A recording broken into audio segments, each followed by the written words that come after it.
नमस्कार दोस्तों, कैसे हैं आप? मैं उम्मीद करता हूं कि आप अच्छे होंगे। इस कोरोना महामारी के समय में आप अपना और अपने परिवार का ख्याल अच्छे से रख रहे होंगे।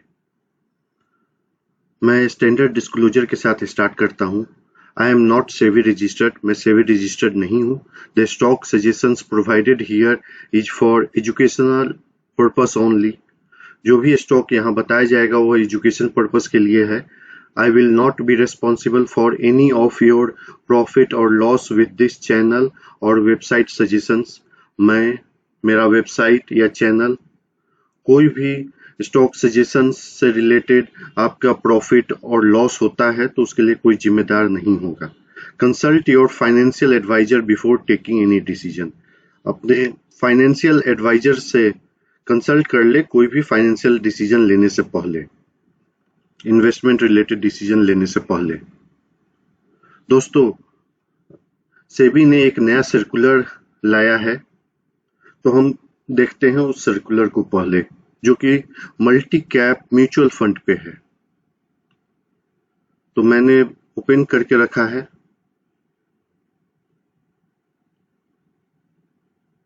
सेबी के वेबसाइट से हम लोग देखेंगे सर्कुलर को। इस सर्कुलर के हिसाब से minimum investment in equity and equity related instruments 75% of total asset in the following manner.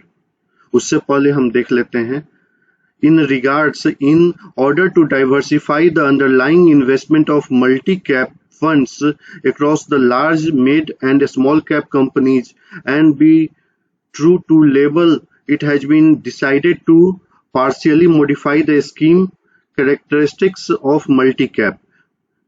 SEBI ने एक नया सर्कुलर लाया है, मल्टी कैप से रिलेटेड है, जिसमें क्या होगा कि इक्विटी और इक्विटी रिलेटेड इंस्ट्रूमेंट्स में 75% रहेंगे AUM का। उसके बाद आप देख सकते हैं 25% ऑफ टोटल एसेट रहेगा लार्ज कैप में, और 25% रहेगा मिड कैप में, और 25% रहेगा स्मॉल कैप में। तो हमने ये सर्कुलर के बारे में जान लिया। अब हमारे मन में सवाल उठ रहा होगा, ये सेबी क्या है? सेबी का फुल फॉर्म होता है, आप इसके वेबसाइट पे देख सकते हैं, security and exchange board of India.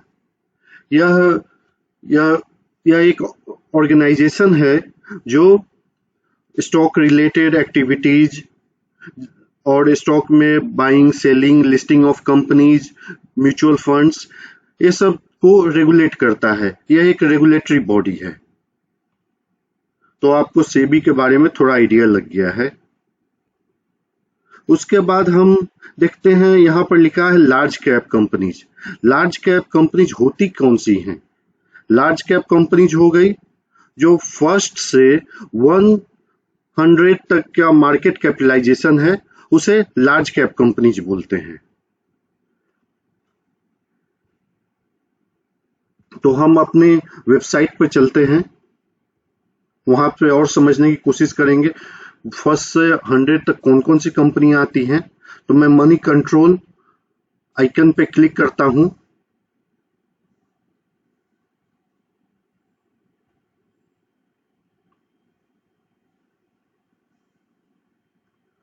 और यहां पर मैं top companies in India by market capitalisation mode, उसके बाद मोड का ऑप्शन है, उस पर मैं क्लिक करता हूं।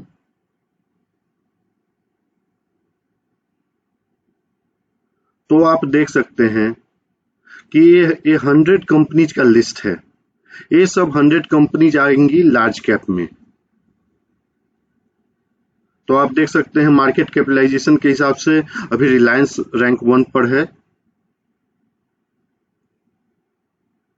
1,494,514 सॉरी दोस्तों, 1,494,514 करोड़ के साथ। उसके बाद TCS का नंबर आता है, उसके बाद HDFC bank, Hindustan Unilever, Infosys, HDFC, Bharti Airtel और बाकी सारी कंपनियों का आप देख सकते हैं। तो ये सब कंपनियां हो गई लार्ज कैप कंपनीज जो टॉप 100 की है, 1 से 100। उसके बाद आता है 101 to 250। आप सेबी के वेबसाइट पे भी क्लासिफिकेशन देख सकते हैं उससे पहले।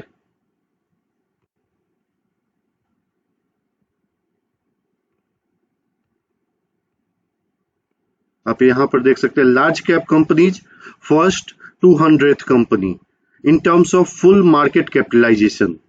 उसके बाद आता है मिड कैप कंपनी 101 to 250।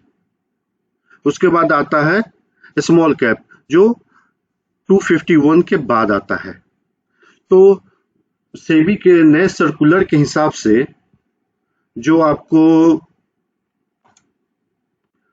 11 सितंबर को आया है, तो इसके हिसाब से 25% रहेगा मल्टी कैप म्यूचुअल फंड के लिए, जो 25% रहेगा लार्ज कैप में, 25% रहेगा मिड कैप में और 25% रहेगा स्मॉल कैप में। तो आप दोस्तों आप अब समझ गए होंगे सेबी के सर्कुलर के बारे में, और कंपनी का मार्केट कैप के हिसाब से आप समझ गए होंगे कौन सी कंपनी स्मॉल कैप में है, मिड कैप में और लार्ज कैप में। उसके बाद हम चलते हैं कौन कौन से म्यूचुअल फंड है जो मल्टी कैप फंड्स में आते हैं। अपने वेबसाइट पे चलते हैं।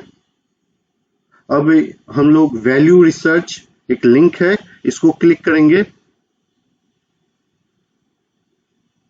यहां पर मैं मल्टी टाइप करता हूं। हमारे पास निकल के आया Kotak standard multi cap regular, इसको क्लिक किया मैंने। उसके बाद यहां पर आ गया इक्विटी मल्टी कैप, आप इसको क्लिक कर दीजिए। उसके बाद यहां पर आप देख सकते हैं बहुत सारे मल्टी कैप फंड्स हैं जो कि अलग अलग म्यूचुअल फंड के हैं, म्यूचुअल फंड हाउस से आते हैं।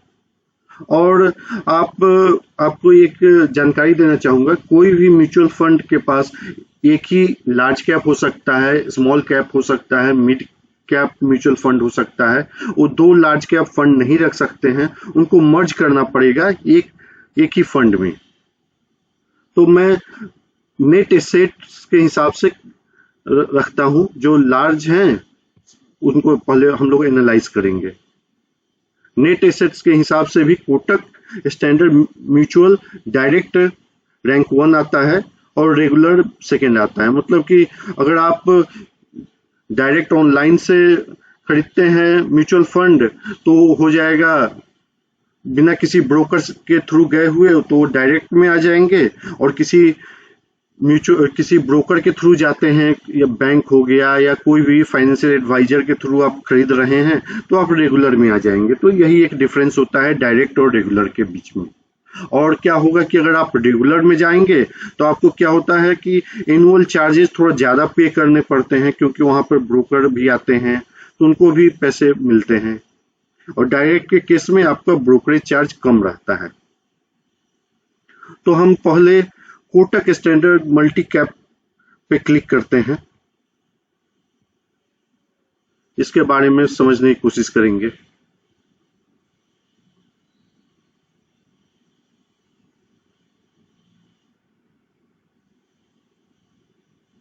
इसका AUM हम देख सकते हैं 29,714 करोड़ है। और इसके पोर्टफोलियो में चल के देखते हैं। पोर्टफोलियो में इसने जेंट में 53.78 रखा है और लार्ज में 17.90 रखा है। तब ये दोनों को मिलाकर हम लोग लार्ज कैप में आ जाएंगे। तो अगर ये दोनों को अगर हम जोड़ देते हैं तो 71% के करीब इनका लार्ज कैप में है, जबकि सेबी के हिसाब से होना चाहिए 25% यहाँ पर। उसके बाद मिड कैप में आते हैं। मिड कैप में उन्होंने 28% दिया है, वो सही है। उसके बाद स्मॉल कैप में आते हैं। स्मॉल कैप में इन्होंने 0.30 रखा है। तो सेबी के सर्कुलर के हिसाब से ये 25% होना चाहिए। तो आइडियली ये फंड हाउस क्या कर सकता है, या तो आप देख सकते हैं ज्यादा एसेट्स है लार्ज कैप में, तो ये मर्ज करके अपने दूसरे लार्ज कैप के साथ मर्ज कर देंगे इस म्यूचुअल फंड को, या क्या कर सकते हैं कि रीबैलेंसिंग करेंगे। जैसे कि कुछ शेयर्स जो लार्ज कैप के हैं उनको बेचकर वो स्मॉल कैप के शेयर खरीदेंगे, जिससे क्या होगा कि उनका पोर्टफोलियो 0.30 से 25% हो जाएगा। और क्या कौन कौन से शेयर रखे हैं वो भी हम लोग देख सकते हैं।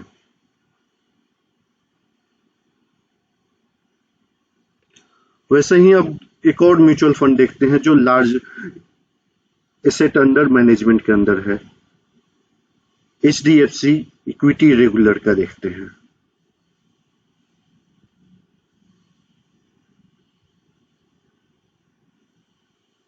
इसका आप AUM देख सकते हैं 19,798 करोड़ है।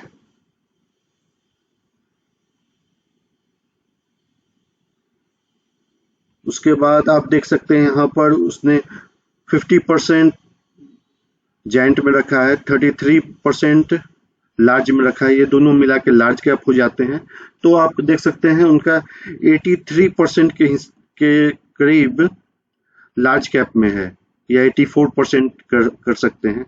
उसके बाद मिड कैप में 12% ही है, तो इनको अपना मिड कैप बढ़ाना होगा। उसके बाद स्मॉल कैप में 3.499 है, तो इनको अपना स्मॉल कैप में भी बढ़ाना होगा सेबी के हिसाब से, और लार्ज कैप से कम करना होगा पोर्टफोलियो को। तो इनको रीबैलेंसिंग करना होगा, या एग्जिस्टिंग कोई लार्ज कैप फंड है उसमें इसको मर्ज करना होगा, क्योंकि बेसिकली ये लार्ज कैप फंड की तरह अभी दिख रहा है। हमने HDFC भी देख लिया AUM के हिसाब से, और इनका कौन कौन सा शेयर में इन्वेस्ट किए हैं वो भी आप देख लीजिए।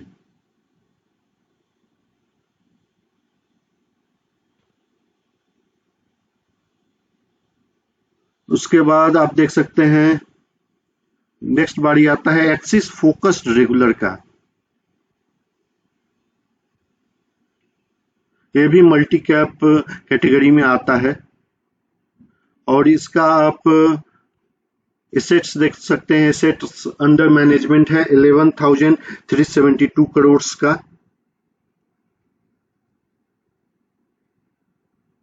और यहाँ पर हम लोग देख सकते हैं कि इसने 73% जायंट में किया है और लार्ज में 18% किया है। तो आप इसको रख सकते हैं 91% के करीब इसने लार्ज कैप में रखा है, और मिड कैप में 8% ही रखा है शेयर्स को। तो इनको भी रीबैलेंसिंग करना होगा, इनको लार्ज कैप को 25% पे लाना होगा, मिड कैप को भी 25% पे लाना होगा, स्मॉल कैप को भी 25% पे लाना होगा।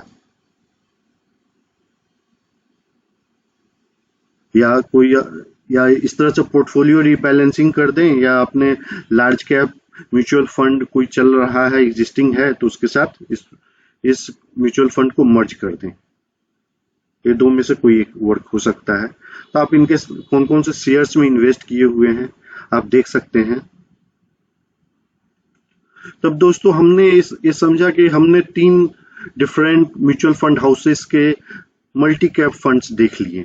उसमें हम लोगों ने ये देखा कि मोस्टली उन्होंने लार्ज कैप में ज्यादा फंड का एलोकेशन किया है। तो यह सेबी के गाइडलाइंस के हिसाब से नहीं है, और सेबी रेगुलेटरी है, तो उनको फॉलो करना होगा सेबी के गाइडलाइंस को। तो सबको 25% large cap, mid cap 25, small cap 25। तो इस केस में हम देख सकते हैं कि लार्ज कैप से सेलिंग आ सकती है।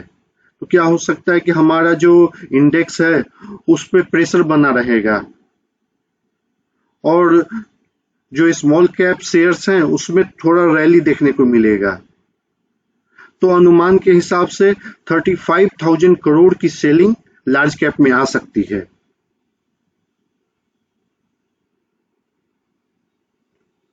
तो आपको सेबी के नए सर्कुलर के बारे में समझ में आ गया होगा, और म्यूचुअल फंड भी आपने कुछ देख लिया। अब चलते हैं हमारे दूसरे सेक्शन पे। तो दोस्तों मैंने एक तिजोरी फाइनेंस वेबसाइट का एक लिंक ऐड किया है हमारे वेबसाइट पे। इसको ओपन करते हैं। ये भी बहुत अच्छी वेबसाइट है। इसका भी यूज हम आने वाले समय में करेंगे।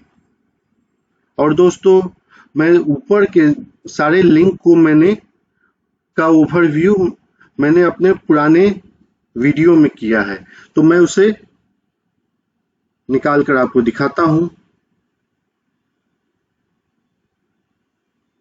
तो दोस्तों, आप यहाँ पर देख सकते हैं हमारा ये वीडियो है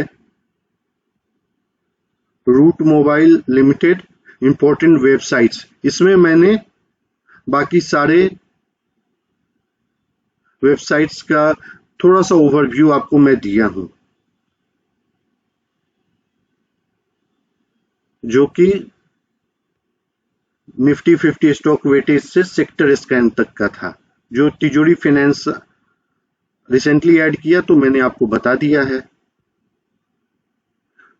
दोस्तों, अगर आपको यह इंफॉर्मेशन अच्छा लग रहा हो तो इस चैनल को सब्सक्राइब करें, इस वीडियो को लाइक करें, और मैं ये वीडियो इसके नीचे डाल दूंगा। ये प्लेलिस्ट में आ जाएगा, स्टॉक लर्निंग का प्लेलिस्ट के अंदर ही इसको डाल दूंगा। जबकि ये म्यूचुअल फंड से रिलेटेड है, फिर भी मैं इसको अभी इसी में डालता हूं, इसी कैटेगरी में।